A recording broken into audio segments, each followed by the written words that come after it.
Hello. I've come here to report upon a crisis which affects every home in this land. The very foundations of the economy are threatened. And you'll understand why there is this general national alarm when I tell you that the fish and chip shops of South Wales are running out of chips. If you don't immediately realize the gravity of this disaster, just think of Italy without spaghetti, China without rice, France without wine. Here, the fish and chip shop is the pillar upon which society rests. Blame the winter for this catastrophe. Seed potatoes have been frozen and killed in the ground. The New Jersey crop has been set back, and Welsh friars must wait for the new potatoes. South Wales, it seems, has had its chips. And the General Secretary of the Welsh Area Council of the National Federation of Fish Friars, no less, has said that if they can't get potatoes for the next 10 weeks, South Wales will have to revolutionize its eating habits. Across Britain, our 13 or 14,000 fish and chip shops enjoy a turnover of more than £1 million a week. But nowhere are so many chips consumed by so few people as here in Wales, where their nightly input is measured in thousands of tons.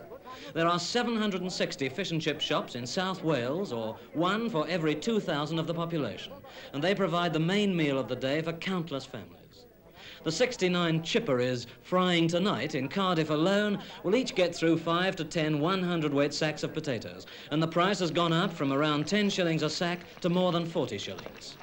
To explain how Wales will stand up to this national calamity, this chip crisis, playwright and author Gwyn Thomas. Well, it won't stand up, it'll sit down, I think.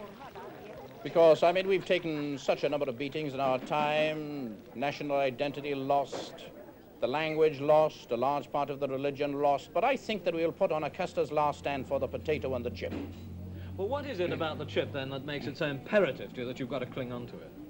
Well, there's the succulence of the thing, and of course it provides us with the one thing that we need for the national mind, for the national spine, the starch, the stiffness, the rigidity that we have lacked as a nation. We are too soft, we are too flexibly, and I think that we have relied very largely upon this strange vegetable for our kind of climactic stiffness. What about the fish and chip shops? Do you think they feel that there's a certain disgrace in going over to meat pies, let's say? I would say so, because in my childhood, the fish and chip shop, which sold absolutely nothing else but fish and chips, possibly a bit of evangelical grace on the side, and we used to foregather there of the evening, and the chip shopkeepers of my time were a very compassionate race of people. They loved taking a long time over warming up the vats for the first lot of chips, and in the meantime, of course, we were urged to recite and sing, which meant, of course, that the chip shops of Wales were a kind of extension of the university. I sang myself so hoarse on so many occasions that I received free chips for at least 4 years of my life. How is it that the Welsh fell into the terrible grip of the chip? Well, I would say the chip is the most polite and pleasant way of starving, of course, and we've been invited to starve on many occasions in our historical career. And the chip was a marvelous way of doing it, because the chip in itself, possibly without personality, but with salt, which kills, and vinegar, which apparently kills, was the perfect diet for us. It was the quickest way out. But what is there about the Welsh character that makes you, as a nation, so susceptible? Is it the death wish? In a way, yes, and of course all the revivals that warned us against sex and sin and improvidence, and of course we felt that our spines were wilting under this tremendous burden of theology, and we wanted this great ultimate stiffening, and we found it in starch, and we have been up to our hips in chips ever since. A great need. This, to us, is what music is to the Italians and statues to the Greeks. This is the great culmination of human experience. The chip, this warm, savory thing, which will never betray you, as adultery might, which will never inspire you unduly, as art might. The chip is the chip, it is life itself. It seems to me on my tour of the Welsh chip shops today that chips are being sold in paper bags everywhere. Now, I thought the newspaper was part of the mystique. This is a very, very important thing indeed, because we as children, when we got our chips in newspapers, got the larger part of our culture, the larger part of our political education from reading around the chip. We would actually delay over the eating of a chip because we were fascinated by the political comment made by the chap in the newspaper. And we would very often forsake a certain cooker of chips or fryer of chips because he was taking the wrong paper. And I think that this must have taken a large part of the magic out of this wonderful landscape when they have gone over to these strange aseptic terraline things or whatever it is they're using.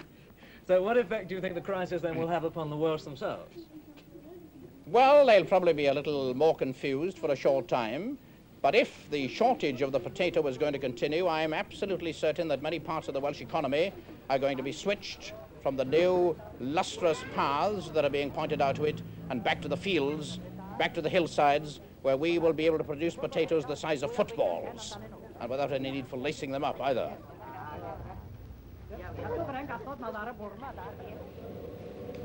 Though here in Wales it's the vanishing chip that's causing concern, thank you, we're all faced, it seems, with the vanishing potato. The potato in its natural form is already on the way out in America, where a group of agricultural experts have just predicted that by 1970 we'll all be eating something called frozen, dehydrated mashed potatoes. What a ghastly thought. From the Rhondda, good night.